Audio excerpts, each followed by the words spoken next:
E vamos estudar hoje uma pergunta que ainda trata sobre a ressurreição de Jesus.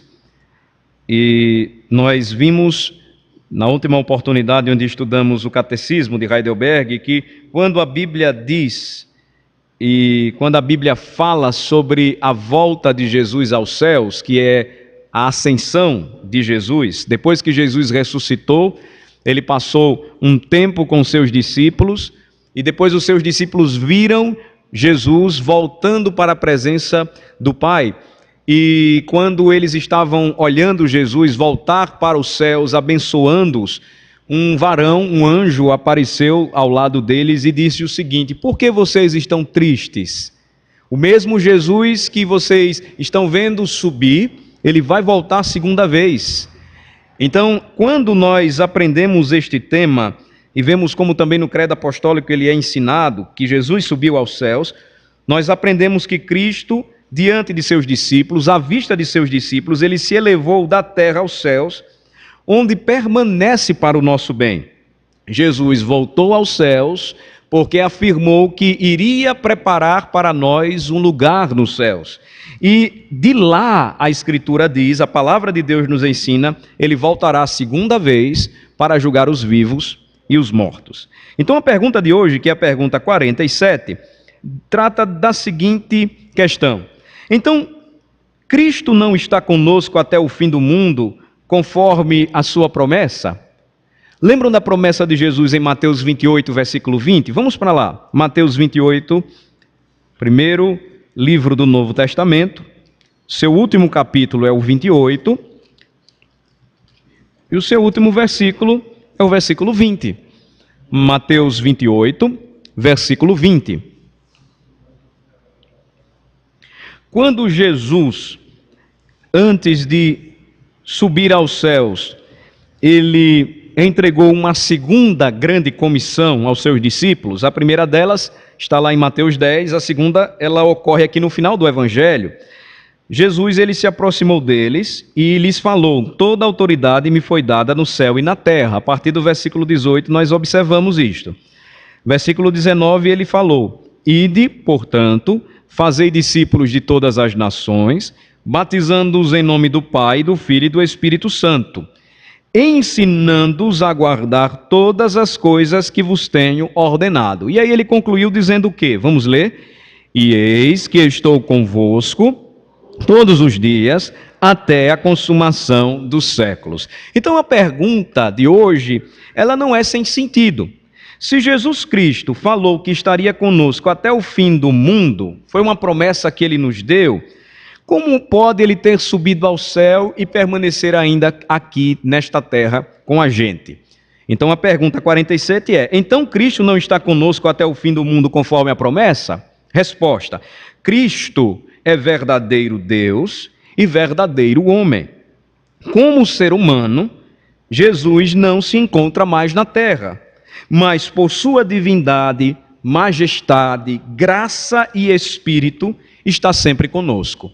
Quando Jesus Cristo, nosso Senhor, ele desceu dos céus e se fez homem, quando Jesus Cristo encarnou, nasceu do ventre daquela jovem virgem chamada Maria, ele assumiu uma segunda natureza. Na eternidade, Jesus já possuía a natureza divina. Ele é Deus, ele é o Filho de Deus, ele é um com Deus.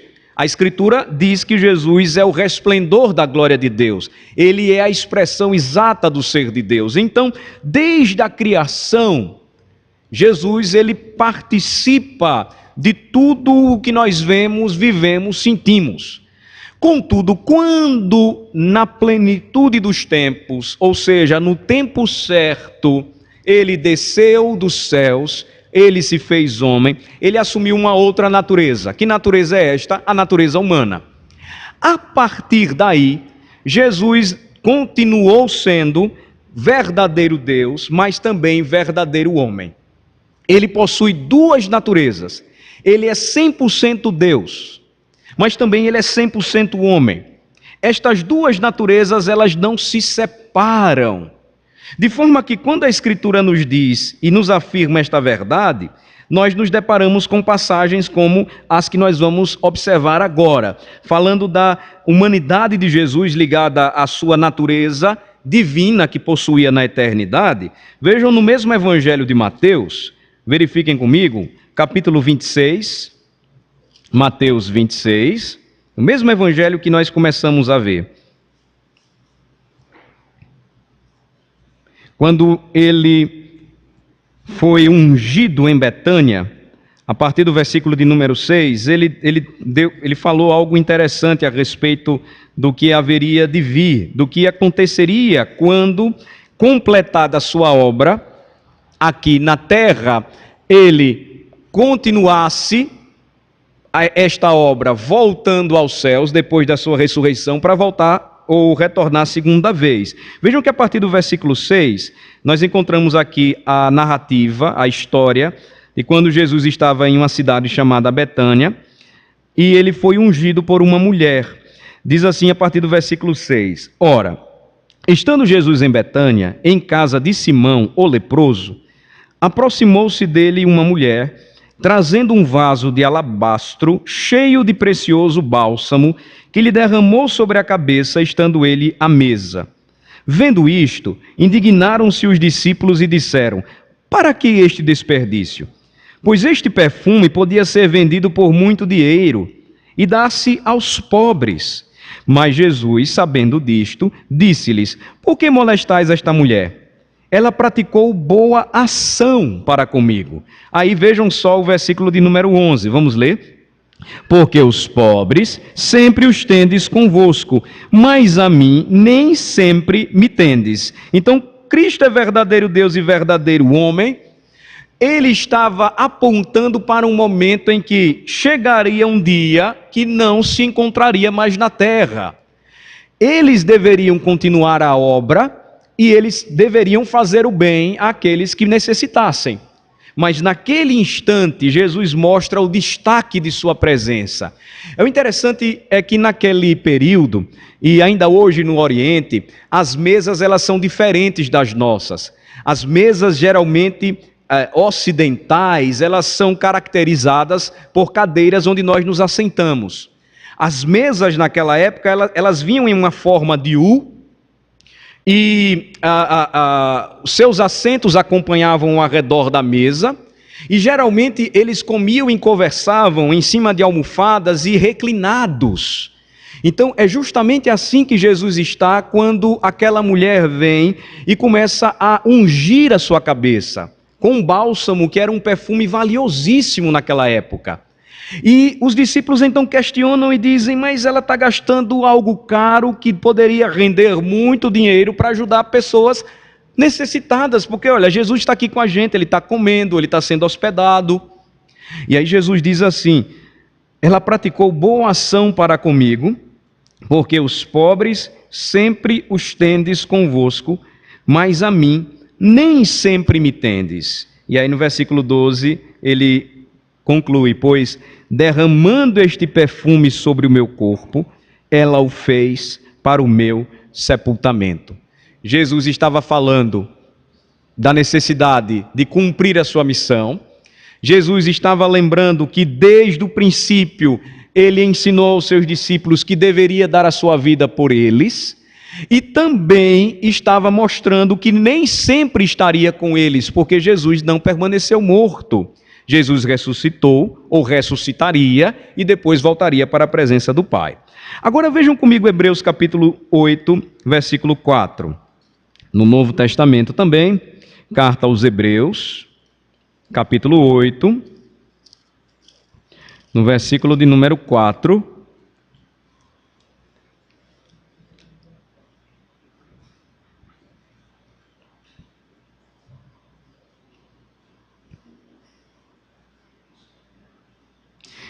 Aqui um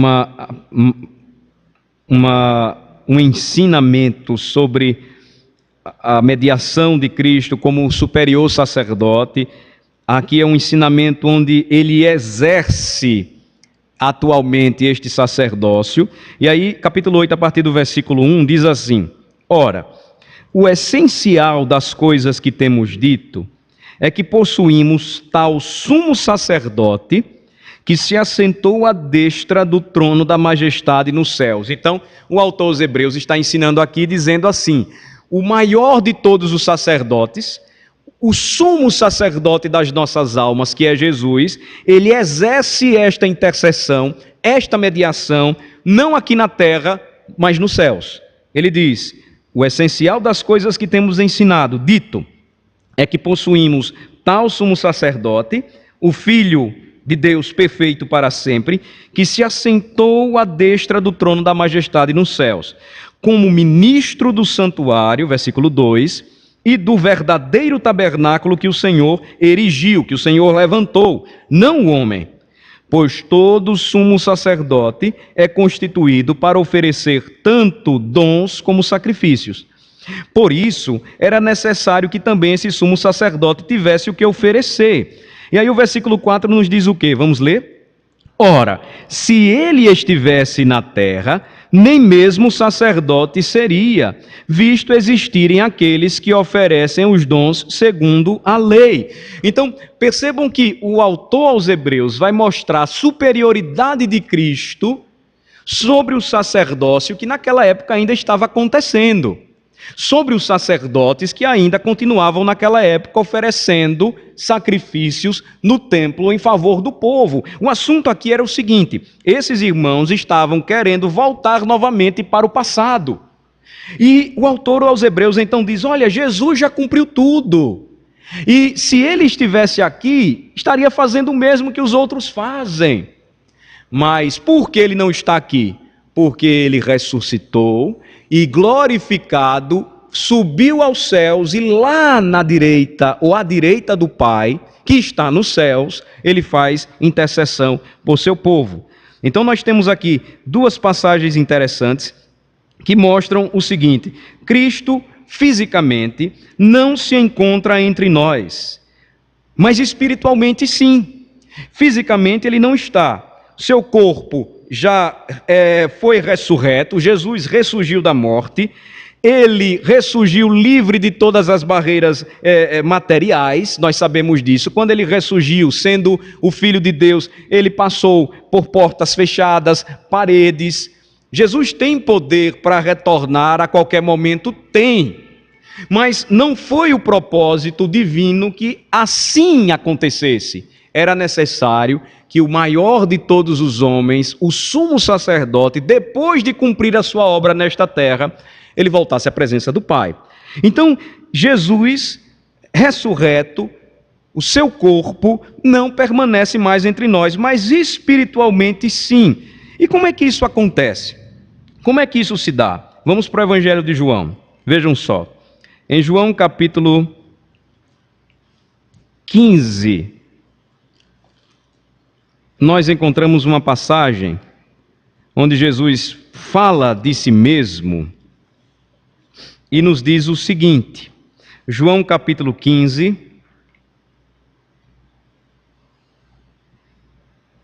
versículos 26 e 27. A presença real de Cristo em sua igreja, no meio do seu povo, é um fato revelado e experimentado espiritualmente. Então, nós sabemos que a igreja tem um cabeça, ela é o corpo de Cristo, seu cabeça é Jesus. E como é que ele se faz presente? Notem que quando ele estava ensinando os seus discípulos, ele disse o seguinte, vamos ler juntos os versículos 26 e 27, no final do capítulo 15. Vamos ler? Quando, porém, vier o Consolador, que eu vos enviarei da parte do Pai, o Espírito da verdade, que dele procede, esse dará testemunho de mim. E vós também testemunhareis, porque estáis comigo desde o princípio. Então, espiritualmente, Cristo se faz presente em nosso meio.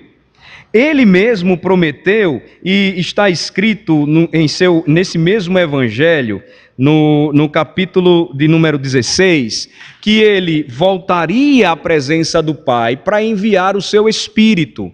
o Consolador. Na carta aos Romanos, capítulo 8, por exemplo, versículo 9, o Espírito Santo, a terceira pessoa da Trindade Santíssima, é chamado o Espírito de Cristo. Então, Cristo está presente em nosso meio, espiritualmente, Ele preenche os nossos corações, Ele se revela a nós pela palavra, através do ensino do Espírito, porque o Espírito é o autor divino da palavra, de forma que, meus amados irmãos, é impossível que aconteça aquela ideia ensinada, por exemplo, pelo romanismo, que quando a Santa Ceia é celebrada, Cristo então em corpo se faz presente na hóstia consagrada. É impossível. Cristo deixou esta terra, Ele não se separou da sua natureza humana, que Ele obteve quando encarnou. Ele é verdadeiro Deus e verdadeiro homem. A Bíblia diz que quando Ele voltar, nós o veremos com as marcas dos pregos em suas mãos, em seus pés, o seu lado que foi perfurado, o seu manto, a sua roupa ainda tinto, manchado de sangue, para que ninguém duvide. Então, Ele não pode estar presente hoje aqui, como eu não posso ao mesmo tempo estar aqui e estar em outro lugar, porque nós somos corpo também, não somente um espírito. A nossa constituição é corpo e espírito, ou corpo e alma. De forma que quando Cristo assume esta outra natureza, Ele está em nosso meio, como diz a Escritura, sim, mas através da presença real do seu Santo Espírito. A ideia de que quando o sacerdote abençoa a hóstia consagrada e o fiel então ele toma a hóstia e ali ele está comendo o corpo e o sangue de Cristo verdadeiramente, não tem nenhum amparo no ensino da Bíblia, não tem nenhum apoio na Bíblia. E quem já provou da hóstia consagrada, eu estou usando o termo alcunhado pelo catolicismo romano, nunca sentiu gosto de carne, nem gosto de sangue. Pelo menos eu nunca senti. Desde a época que lá vivi, depois fui salvo pelo Senhor. É impossível, porque continua sendo trigo. Trigo. Como o pão que nós comemos, como o vinho que nós bebemos, são símbolos daquilo que Jesus Cristo fez por nós. Mas a sua presença, ela é real através do seu Espírito que em nós habita. Vejam só João 14, versículo 18. Em João 14, versículo 18, Jesus Cristo, a partir do versículo 16, quando Ele promete o Consolador, até o versículo 18, Ele diz assim: é desse modo que Ele prometeu que não nos deixaria órfãos, que não nos deixaria sozinhos. Jesus, Ele cumpre o que Ele disse: estarei convosco todos os dias. Por quê? Vamos ler João 14, versículos de 16 a 18. Vamos lá. E eu rogarei ao Pai, e Ele vos dará outro Consolador, a fim de que esteja para sempre convosco, o Espírito da verdade, que o mundo não pode receber, porque não o vê nem o conhece. Vós o conheceis, porque Ele habita convosco e estará em vós. Não vos deixarei órfãos, voltarei para vós outros. Então, o servo de Deus, a serva de Deus, ambos dotados de espiritualidade, sentem a presença real de Jesus. Então, quando Jesus fala pelas Escrituras, homens e mulheres, jovens, crianças, crentes, sentem a presença de Jesus. Pelo testemunho interno do Espírito, o Espírito que habita conosco e que testemunha com o nosso Espírito, que somos filhos de Deus, nós então sentimos a presença de Jesus. Cristo, Ele não é este o ensino da Bíblia, jamais. Cristo não se faz presente transubstanciando-se através de pão, do pão eucarístico da igreja romana, de maneira nenhuma. Cristo se faz presente em nosso meio, espiritualizando-se a igreja, fazendo-se vivo e real, quando o Espírito que habita em nós nos dá a certeza e a convicção de que Ele não nos deixou sós. Então, somente aqueles que recebem, conhecem de Cristo, porque tornam-se habitação do Espírito, podem compreender, podem sentir, podem viver esta realidade. Quem não conhece, não compreende, não entende. Se torna algo vazio, porque não possui fé para crer. A fé que leva com que ele, mesmo não vendo a Jesus, mesmo não pegando na mão de Jesus, mesmo não tocando em Jesus, crê que Jesus está com ele. Pelos olhos da fé, vê a Jesus e a sua glória e aguarda o dia, como diz a Bíblia, que poderá ver a Jesus assim, tal como ele é.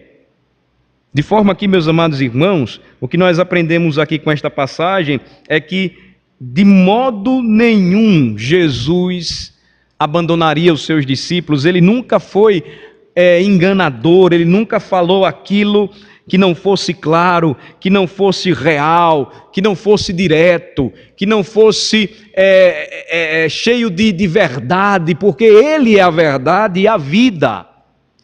Então, nunca esqueçamos, como é que Jesus se faz presente em nosso meio? Como é que a sua presença é real? Ela é real quando se manifesta em nós, se manifesta no meio do seu corpo, que é a sua igreja. Por isso que nós temos essa ligação. Por isso que, mesmo estando aqui, ou longe da comunidade que nós congregamos, nós nos chegamos em outra igreja, nós cultuamos em outra igreja e nos sentimos em casa. Nós estamos adorando ao Senhor, nós temos aqueles irmãos que nós somos muito apegados, mas quando nós entramos numa igreja que louva Jesus, que prega Jesus, que adora Jesus, nós nos sentimos como se estivéssemos em família, porque é isto que acontece de fato. Porque todos os que estão ali estão unidos em uma só fé, em um só amor, em uma só convicção da verdade de Jesus, da verdade que ele nos ensina. Por isso que ele nos ensina também, neste mesmo capítulo 14, e com esta passagem eu quero encerrar o estudo desta noite. No capítulo 14, no início do capítulo, ele começou dizendo assim: não se turbe o vosso coração, versículo 1, credes em Deus, crede também em mim. Na casa de meu pai há muitas moradas, se assim não fora, eu vou-lo teria dito, pois vou preparar-vos lugar. Jesus disse para onde ia, ele não escondeu. Versículo 3, e quando eu for e vos preparar lugar, voltarei e vos receberei para mim mesmo, para que onde eu estou, estejais vós também. Então, Jesus, ele não poderia estar ao mesmo tempo em dois lugares, presencialmente, em corpo, porque assumindo a natureza humana, ele caminharia aqui por um tempo e deveria voltar. Mas ele disse que iria para preparar um lugar para nós, voltaria e antes de voltar, jamais nos deixaria sozinhos. Mandaria um consolador, aquele que cuidaria de nós, aquele que ensinaria a sua palavra à sua igreja. E finalmente, para aqueles que ainda têm dúvidas em seu coração, eu apresento esta passagem que ela é clássica na palavra quando nós usamos para apresentar o Evangelho. E Jesus, no versículo 4, ele disse: e vós sabeis o caminho para onde eu vou. E então, o discípulo de Jesus, sempre aquele que tinha dúvidas, Tomé, ele disse o seguinte: Senhor, não sabemos para onde vais. Como saber o caminho? Respondeu-lhe Jesus: eu sou o caminho e a verdade e a vida. Ninguém vem ao Pai senão por mim. Todo homem deve ir até Jesus, deve, conhecendo a Jesus, segui-lo, só vai encontrar o verdadeiro destino seguro para a sua alma, crendo nele, a verdade que liberta, crendo nele, a vida eterna, crendo nele. Ninguém pode voltar ao Pai, ou seja, ninguém encontrará o caminho da casa se não seguir o seu irmão mais velho, se não seguir aquele irmão maravilhoso que se fez homem, o Filho de Deus que nos chamou e nos convidou, apontando novamente o caminho certo de casa. Ninguém poderá se salvar se não conhecer a Jesus, porque Jesus é aquele que conduz o pecador de volta para a casa do Pai. Se você não confiar em Jesus, se você não decidir caminhar com Jesus, e caminhar com Jesus significa arrepender-se de toda uma vida de pecado, de desobediência, de rebeldia, e agora entender que Jesus, ele tem a palavra certa, porque é a verdade, ele tem o destino certo para a nossa alma, porque ele é o caminho, ele é o único que pode nos dar a vida eterna, porque ninguém tem mais amor do que ele mesmo nos ensina, porque ele deu a sua própria vida por seus irmãos, por seus amigos. E o Filho de Deus maravilhoso é o Deus conosco. Jesus Cristo, ele prometeu e tem cumprido no decorrer dos séculos.